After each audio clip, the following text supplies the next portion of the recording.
that I'm using, which I never had that problem before. So I think my current system is it kind of has so many options and so many different codes you need to access the options that it's pretty unwieldy. And even the interface, the interactive design of it, there's so many buttons on the screen and so many flags and places you can look to initiate an action that it becomes hard to see it. So for something that you only do once every month or two, it's always starting from scratch to see where exactly that button or that function is. Okay. What do you feel the biggest pain point is for patients and their families when they come into the ED? Sure. I guess it would depend on the time of day and the type of emergency department. So the time of day or type of emergency department, a big pain point might be the wait time. My initial thought for this was around the uncertainty of billing. So I know, I believe in my emergency department that since we are a contracted group hired by the hospital, if a patient comes to the emergency department, is treated by us, and then gets admitted to the hospital and stays another 2 or 3 days, they actually get 2 separate bills, one from the hospital and then one from the emergency group that's billing them for our emergency services.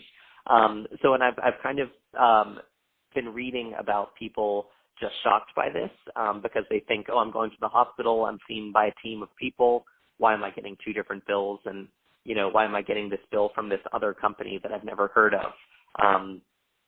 So there's that uncertainty around the bill, and then also just the general uncertainty throughout the whole health sector, where whenever you go to a doctor or a dentist or a hospital, there's no way you could ever know what that visit will cost, since you can't predict what scans will be ordered, what blood tests will be ordered, what x-rays, what CAT scans, and you can't predict what level of chart your chart will be billed at, whether it's a simple visit or a full complicated visit billed at the maximum allowable rate.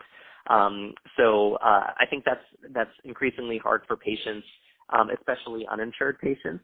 And even if you do have insurance for patients with very high deductibles, I think this uncertainty leads to a lot of kind of disincentives to follow normal pathways.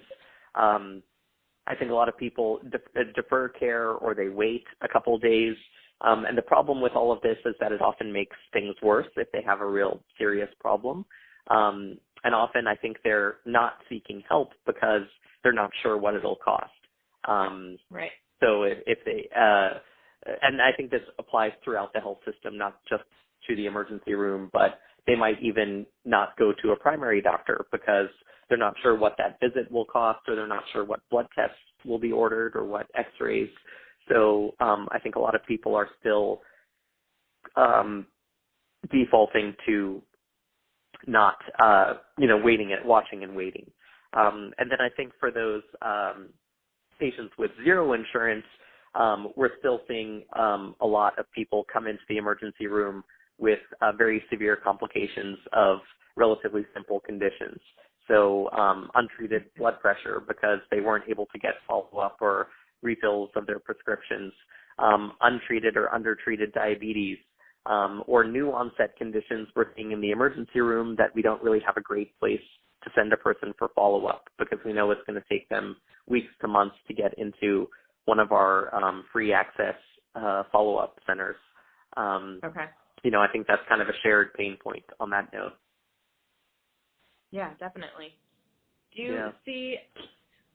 you predict that there's any changes to help ease those that uncertainty of billing? Well, I would say, especially in the last year or so, the uncertainty of what will happen related to the Affordable Care Act. I feel that, just personally, I feel that that's kind of making things worse in terms of people not exactly sure if they'll be able to have health insurance or afford health insurance the year following. So it's hard to say whether the initial years of the Affordable Care Act has led to an uptick or coverage or not. My gut feeling is that